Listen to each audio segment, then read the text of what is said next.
Est-ce qu'on en a fini pour bientôt? Est-ce que c'est pour bientôt la fin de cette pandémie ou vous voyez de gros obstacles à l'horizon? Alors, je pense que ça dépend de quel pays vous parlez. Au niveau mondial, je pense que la pandémie, malheureusement, va durer jusqu'à au moins la fin 2022.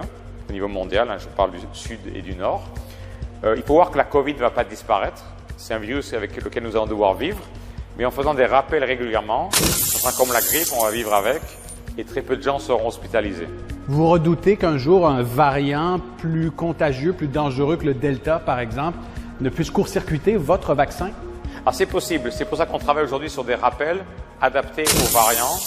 Une des beautés de la technologie mRNA, comme on a fait voir au démarrage de la pandémie, on a mis 60 jours entre le virus initial de Wuhan et le premier vaccin qui était prêt à injecter dans l'être humain.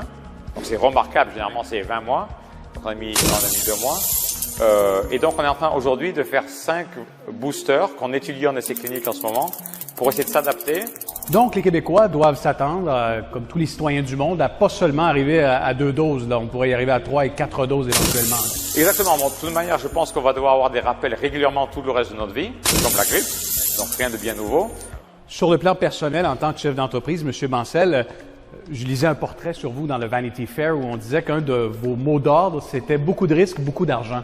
C'est vrai? C'est-à-dire qu'il faut prendre des risques pour faire avancer les choses. Et ça génère énormément de revenus parce que vous avez engrangé l'an dernier l'équivalent de 20 milliards de dollars avec le vaccin. Et ça nourrit un certain discours contre les grandes entreprises pharmaceutiques. Hein, on les qualifie de Big Pharma.